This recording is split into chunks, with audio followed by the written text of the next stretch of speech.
राणा सांगा पर समाजवादी पार्टी के सांसद रामजी लाल सुमन के एक बयान पर संग्राम छिड़ चुका है। सांसद ने कहा है कि बाबर को भारत में राणा सांगा लेकर आए थे और अब इस बयान को लेकर सियासत शुरू हो चुकी है। समाजवादी पार्टी पर बीजेपी हमलावर है तो उज्जैन में करणी सेना के प्रदेश अध्यक्ष ने सांसद का मुंह काला कर जूते मारने पर 5 लाख रुपए के इनाम का ऐलान कर डाला है।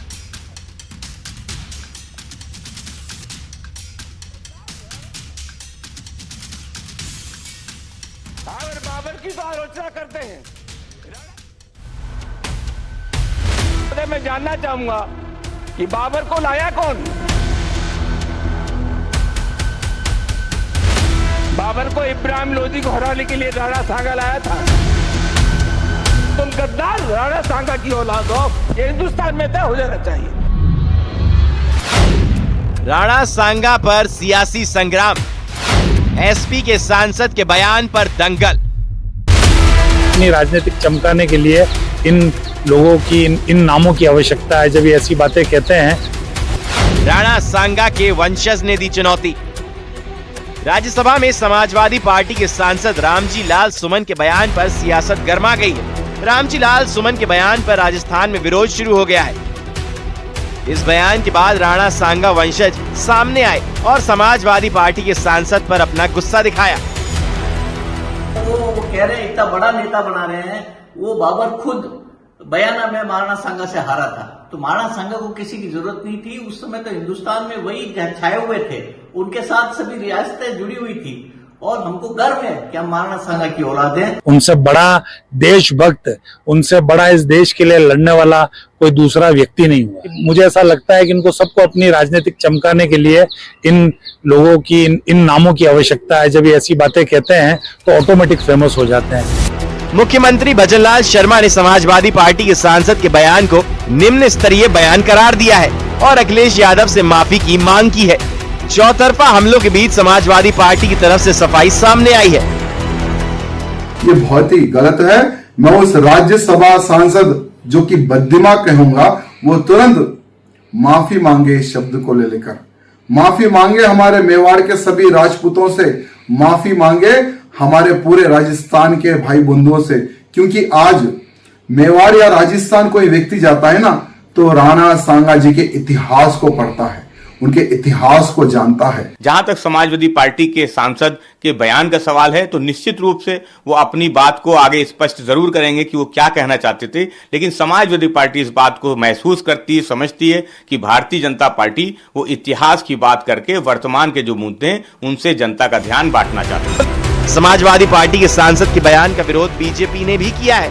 केंद्रीय मंत्री गजेंद्र सिंह शेखावत ने समाजवादी पार्टी के सांसद को अल्प बुद्धि बताया तो कांग्रेस समाजवादी पार्टी के सांसद के बयान के समर्थन में दिखी। भारत के इतिहास की समीक्षा करने वाले आने वाले आज नहीं 1000 साल तक जब कभी भी समीक्षा करेंगे तो कभी बाबर और सांगा दोनों को तुलना करके एक पलड़े में नहीं रख पाएंगे। कुछ तुच्छ बुद्धि और छोटे हृदय के लोग इस तरह के अपने जो है चर्चाएं करते हैं। मुझे लगता है कि इन चर्चाओं के लिए कोई गुंजाइश भी नहीं है। हिंदुस्तान के मुसलमान का तो इनसे कोई वास्ता ही नहीं है। मुगल बादशाहों ने भारत में आकर शादियां की, हिंदू कम्युनिटी से शादियां की, यहीं मरे, यहीं कब्रें बनाई, यहीं उन्होंने राज किया, हुकूमत की। और निश्चित तौर से ये भी इतिहास का एक पन्ना है कि बाबर को राणा सांगा ने बुलाया था। औरंगजेब के साथ क्या करना है क्या नहीं करना, इससे भारत के मुसलमान का कोई वास्ता नहीं। अब आपको सुनाते हैं कि समाजवादी पार्टी के सांसद ने राणा सांगा पर क्या बयान दिया था। कि बाबर का डीएनए मुसलमान में है। हिंदुस्तान का मुसलमान तो बाबर को अपना आदर्श मानता नहीं है, वो तो मोहम्मद साहब को अपना आदर्श मानता है, सूफी संतों की परंपरा को अपना आदर्श मानता है। लेकिन सभापति महोदय, मैं जानना चाहूंगा कि बाबर को लाया कौन? बाबर को इब्राहिम लोधी को हराने के लिए राणा सांगा लाया था, तो मुसलमान तो बाबर की औलाद हैं और तुम गद्दार राणा सांगा की औलाद हो, ये हिंदुस्तान में तय हो जाना चाहिए। अगर बाबर की तो आलोचना करते हैं, राणा सांगा की आलोचना नहीं करते। राणा सांगा पर एसपी सांसद के बयान से एमपी में भी बवाल मच गया है।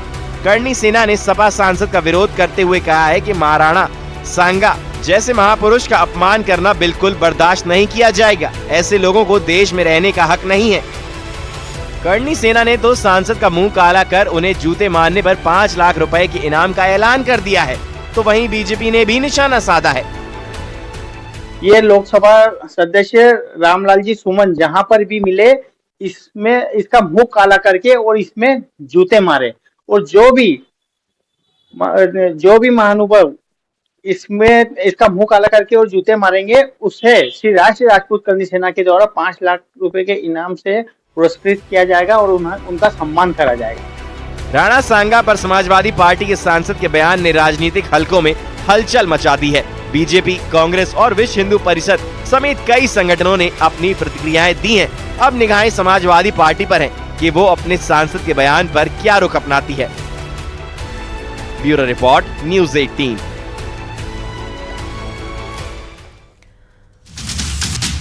जस्टिस यशवंत वर्मा के घर में लगी आग से जुड़ा वीडियो सामने आया, जहां भारी मात्रा में कैश भी मिला था।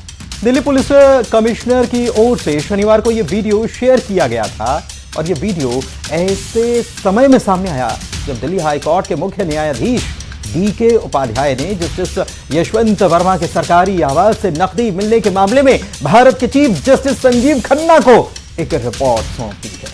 जस्टिस उपाध्याय ने घटना के संबंध में साक्ष्य और जानकारी एकत्रित करने की आंतरिक जांच प्रक्रिया शुरू की थी और इसी दौरान जस्टिस वर्मा के घर के अंदर का वीडियो सामने आया, जिसमें जले हुए नोटों के बंडल दिखाई दिए हैं। इतना ही नहीं, सुप्रीम कोर्ट को सौंपी गई रिपोर्ट भी प्रकाशित कर दी गई है। दिल्ली हाई कोर्ट के चीफ जस्टिस की रिपोर्ट में गहरी जांच की सिफारिश भी की गई है और मामले से जुड़े दस्तावेज भी वेबसाइट पर डाले गए हैं। दिल्ली हाई कोर्ट के जज यशवंत वर्मा के बंगले में आग लगने से एक बड़ा खुलासा हुआ था, जिसमें उनके घर से भारी मात्रा में कैश भी बरामद हुआ था। और इस मामले से जुड़े एक और बड़ी खबर आपको बता देते हैं। दिल्ली हाई कोर्ट के जज यशवंत वर्मा पर लगे आरोपों की जांच के लिए CJI ने 3 जजों की एक कमेटी भी बना दी है और इसमें पंजाब और हरियाणा उच्च न्यायालय के मुख्य न्यायाधीश, जस्टिस हिमाचल प्रदेश उच्च न्यायालय के मुख्य न्यायाधीश और कर्नाटक हाईकोर्ट की न्यायाधीश शामिल हैं। इतना ही नहीं, सुप्रीम कोर्ट ने जज यशवंत वर्मा का नाम रोस्टर से हटाया और जांच जारी रहने तक जज यशवंत वर्मा कोई न्यायिक कामकाज भी नहीं कर पाएंगे। सर, हम यही इसी सर्कल में काम करते हैं, तो यहाँ रोडों पे जो कूड़ा उठाते हैं। अच्छा, ये अभी यहाँ पे आपने सफाई करी तो आपको क्या मिला, क्या देखा? सर, वो 4-5 दिन पहले यहाँ सफाई कर रहे थे, वो ढेर उठा रहे थे कूड़े का, तो उसमें जला हुआ कुछ सामान 10 में 500 के नोट थे जले हुए, वो छोटे छोटे टुकड़े थे उसमें। अच्छा, अभी भी आपको मिले हैं पैसे? नहीं सर, ये उसी दिन के हैं जो हमने सफाई करी थी। अभी हाँ, 1-2 टुकड़े मिले हैं बस। पैसे के नोट थे वो? हाँ, नोट 500 का जला हुआ नोट था।